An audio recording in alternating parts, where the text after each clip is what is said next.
Got the football in focus, teed up indoors on Battleground Avenue. Got Clint Darst with us. He is the chaplain for the Carolina Panthers, who won just past weekend. Just a heck of a win. Glad to see them get that first victory of the season. Just loved watching that, but boy, it was tough.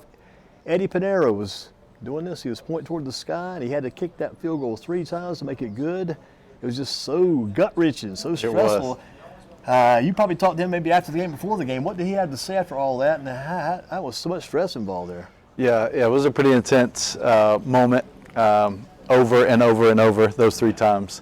And yeah, Eddie is, he's a good man, and we had just had some conversations last week at practice where we kind of discussed, the pressure and all that. And so obviously, he was relieved and grateful, and big celebration. He was frustrated with the consistent jumping off sides. It seemed like that guy on the right side for the opposing team there, for the Houston Texans, the right defensive end, he came out it was like it was an intentional just to kind of mess things up. Yeah, seemed like it was. Seemed like, again, I don't want to, assume the motives, but it did seem like a strategy to saw a smile on that guy's face through his helmet. Hard to see this, but saw a smile on his face a couple times. Like he knew he was causing trouble, stirring the pot in a bad way. Well, the odds are if you keep making him kick it over and over and over, at some point you're going to miss one. So, but. It's almost like taking a timeout too in some ways. Yeah, absolutely. Yeah. But I say Eddie Pinero is dinero. He was money. He was came money. Through, and boy, had to be. And I saw at the end of the game, you talked about the celebration. I saw guys riding each other on piggyback. You don't see a grown men on piggyback hauling each other around the field after a big situation like that. Yeah, I think that was them having a little fun because of the back and forth on the offsides. I think they were having a big time with that. Big time. Now, you work with the Panthers. You do every game, every other game. How does that work out for your schedule, being a chaplain for the team? Yeah, so I'm one of the chaplains. KJ Scriven's another guy, and then Mike Bunkley actually leads kind of the coaches' Bible study. So 3 of us work together, and we do about half the games, and so it's just kind of being an hour and a half away. KJ and I split most of the chapels, and then a Bible study on Thursdays that we have. And then there's some other kind of things here and there that happen, but that's the main thing. And you guys also go on the road with the team, right? We do, yeah, we travel. You told me about you went to, I think, Chicago one time. You got back about real late, and you finally got home after driving from Charlotte to Greensboro to finish up your trip back home. After the flight into Charlotte, you came back here by vehicle, and it was like about 4:30 in the morning you got back in here. Yeah. So Chicago's actually next week. That was Seattle. So coming back from the Seattle game, yeah, the Seattle one. Okay. We landed in Charlotte. It was around 4 a.m. and got back here at about 5:30 in the morning. So yeah, that was a long trip and made for a long couple of days after that. Are you doing Chicago? I am. Yeah. Wow. So you did Seattle? Did the Seattle game. You're doing Chicago too? Wow. Yes, sir. So you fly with the team. They put you on the plane. You don't have to thumb out that way or get your own vehicle. Right? Hop on the plane and fly with the team. Yep. Just stay out of the way. That's my goal in all of it. But yeah. Do you ever have to jump in? Some guys maybe having a bad week, something bad back home, something bad with them as far as stuff goes, maybe over to the side. You guys want to talk about things, you and some of the players? Sure. I mean, I'm there to serve, so I'm there to help and process. And so as need arises, absolutely, I'm there to help. And again, KJ and Mike do the same. Yeah. And being the chaplain of the team, we understand too that Frank Reich is a man of faith. He actually was the man who performed your wedding, your marriage, right? He did. Yeah, Frank has been a long mentor, a long-time mentor and friend. And he was in ministry when I met him, and was pastoring at the time. And he did officiate our wedding. Yeah.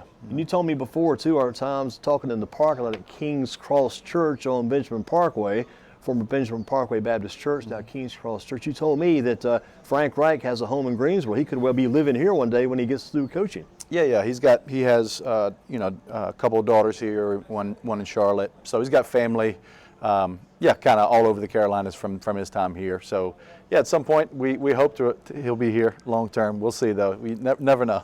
If you had to be a man who's got this foresight, not hindsight, but foresight, looking ahead, do you think maybe Coach Wright moved here and lived here, maybe he would attend the King's Cross Church, possibly come join? I mean, who knows? Possible. Yeah. He would definitely have an invitation, open invitation. No doubt. And again, sweet friendship. And but when you're in that world, you're in the NFL, man. They call it not for long for a reason. Yeah. And man, they've lived all over the country, and so it's kind of year to year, game to game, week to week, day to day. You kind of take the next step and see what happens. Being the team chaplain for Carolina Panthers with us today, Clint Darst.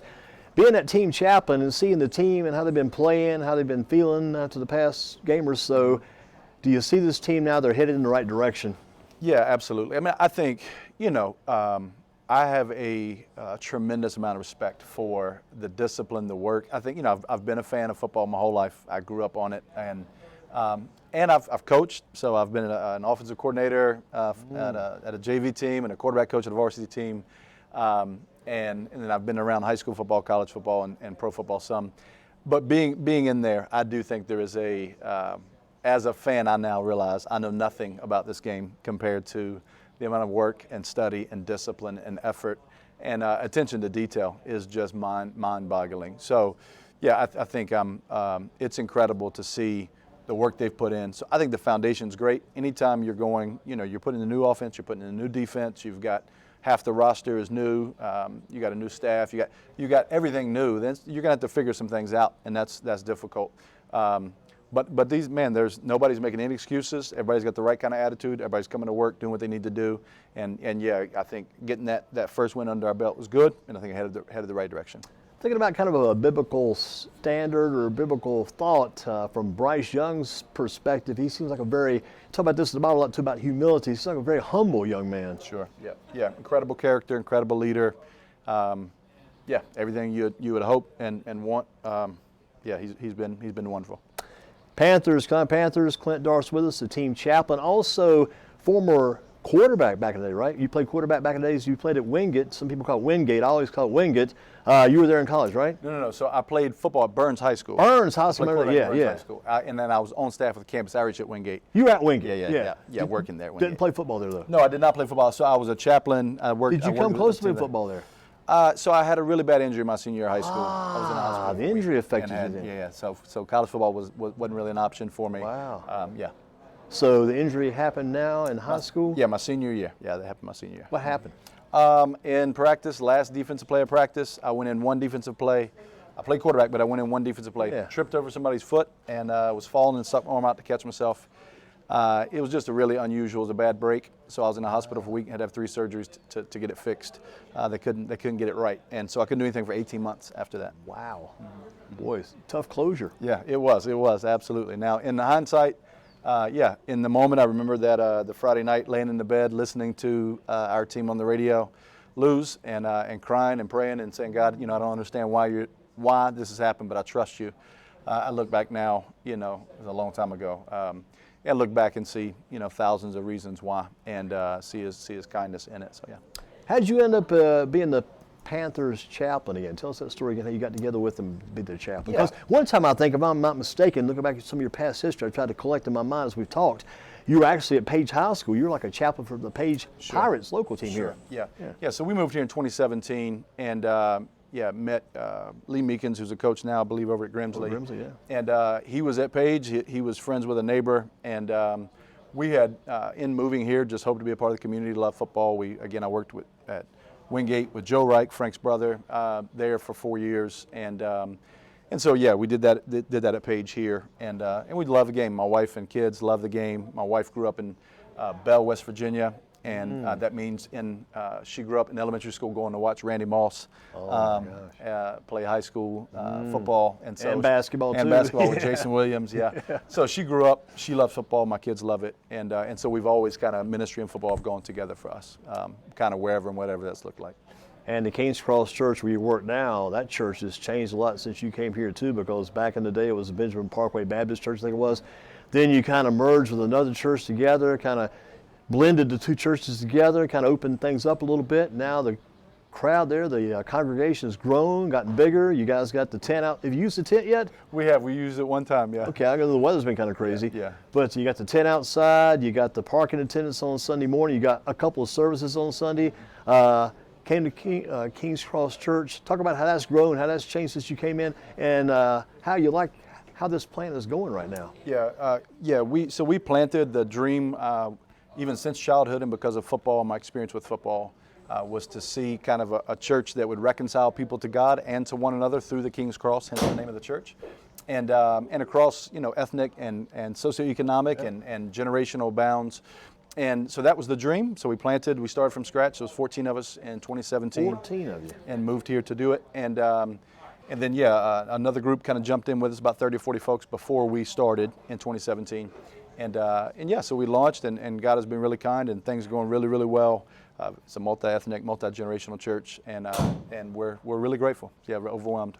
And you've got a helper there. I met him yesterday, Mr. Charles. Charles in the office there does a heck of a job. He's a big Carolina Tar Heel fan. I saw all of his Tar Heel stuff.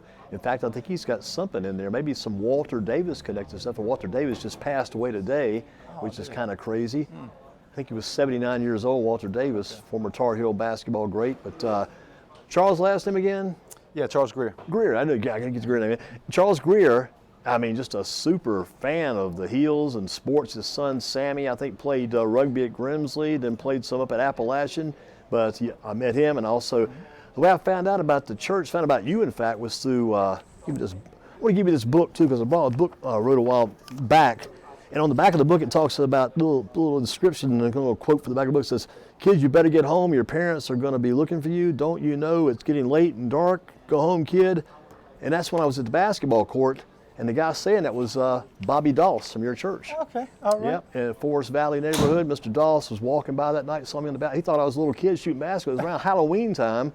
It was getting dark. I was still shooting the ball, putting the ball up, and I always shoot every Sunday. I've done that since 1980, a lot of years. But anyway, met him through the basketball. His son Ryan Darst used to play at Grimsley, and I played basketball with Ryan since he was like 7 or 8 years old at that court. So knew him. He told me about you, and I'd always the thing about him. He's kind of a quiet, unassuming guy in some ways. He'll show up to church on Saturdays, Mr. Darst, and just be cleaning stuff up everywhere. You see him going out to the dumpster, cleaning up the park lot, doing everything. Yeah. Some good people I've met through your church. Yeah. And they were a part of the Parkway Baptist Church, and during COVID.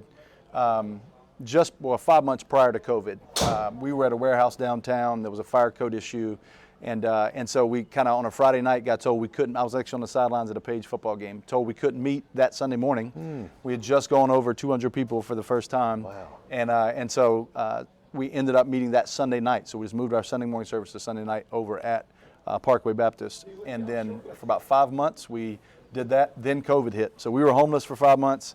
Joked that we were the homeless church wandering around in the wilderness. Then COVID hit, and in the middle of that summer, then the Parkway Baptist Church gifted us the property, and plenty of their members joined in with us, and some of them went to other churches. We helped them with that, and so that's how we landed that location. And Bobby was a part of that, and he was a huge part. He and his wife, and Charles, same thing. Charles was there, and so the Lord was really kind, and we're really grateful for their legacy and even their kindness in giving us that property. It's been a great stop for you guys, a great stopping off point. I know your career will probably carry other places further down the road, but right now this is the place to be. Yeah, Lord willing. Well, yeah, this is where it's growing right now. We hope to stay in Greensboro long term if the Lord would let us. I think He will. Yeah. And on Sundays now you're doing 2 services, right? We are. Right now we're 9:15 and 11 on Sunday mornings, and then on the second Sunday of every month we're doing the one service out under the tent at 11 o'clock, so we can all be together as one. We want to have one service, but we just ran out of space, so we're doing 2 for now until we can build another building. And got to put the word up for you guys. It'll be next Sunday would be your next scheduled stop out there, right?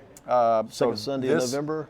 Second Sunday of November. So this will be the first Sunday of November. Right. So then the next one, yep. So we didn't put a thought up for you guys for next Sunday, but special thought that the weather will be good next Sunday for you guys. We'll have some walls on the tent and a heater in there to keep it warm. But the music's good too. I always like the music. I enjoy it because I walk by there every Sunday on my Sunday walk before I go to my church at Irvin Park United Methodist Church down the street from here. Go there. Yeah. But I walk by your church, the guys in the park. But anyway, the music, I always like it when outside doing the warm-up music's pretty darn good. Yeah, we're gonna try to make it a little quieter this time. So I like it when it's louder. Really. Yeah, neighbors were a little upset about the noise. So I'm going to turn it down, make it a little quieter. When I was doing the walking, I could walk all the way toward Battleground, come make a big. I could hear the music almost all the way through the trip. Yeah, it kind of echoes around us. So we're gonna be a little more acoustic and quiet this time.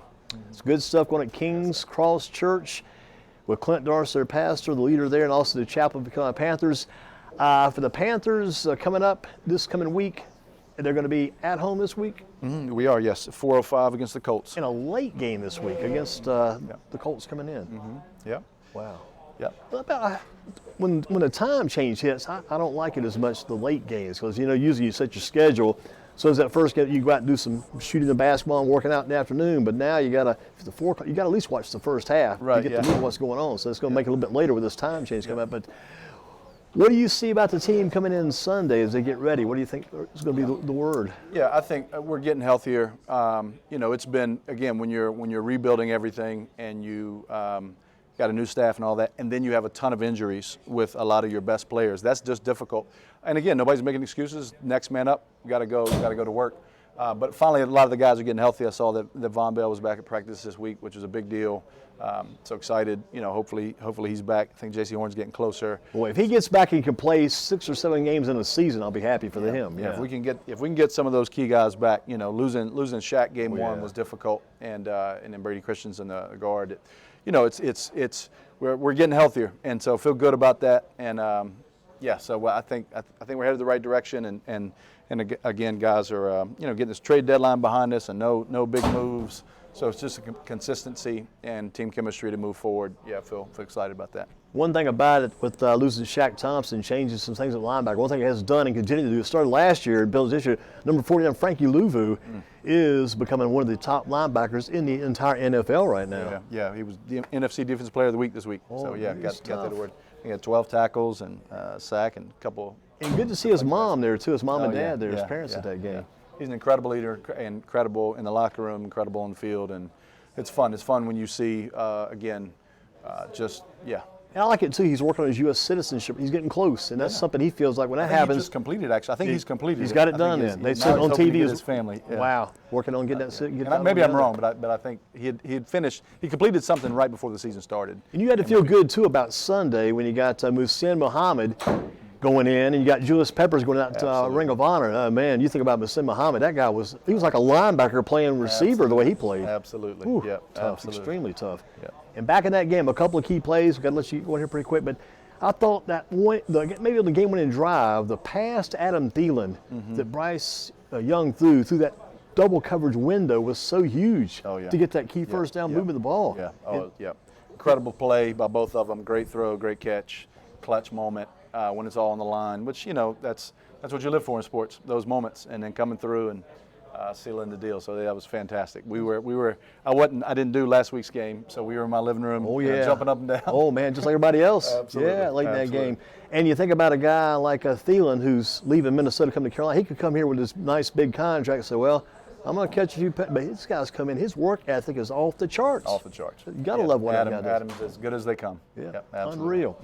And the running play by Chuba Hubbard off the left side. He got the first down pretty much, but then he made that extra jump surge leap to get the finish part of that first down run. I think Hubbard is the man at running back. Miles Sanders maybe turns out to be not what they expected, but boy, Chuba Hubbard, he started it last year. He's everything you want and more. Yeah. Chuba's doing a fantastic job, and I hope even with Miles, he's had nagging injuries the whole season, so hopefully he's getting healthier, and then you got a two-headed monster there to be fantastic, and even Blackshear's come in and flash. Oh, Blackshear on that kickoff return about 55 yards up the left sideline. That kickoff return was just super to get them going. That was a huge burst for the team. Yeah, absolutely.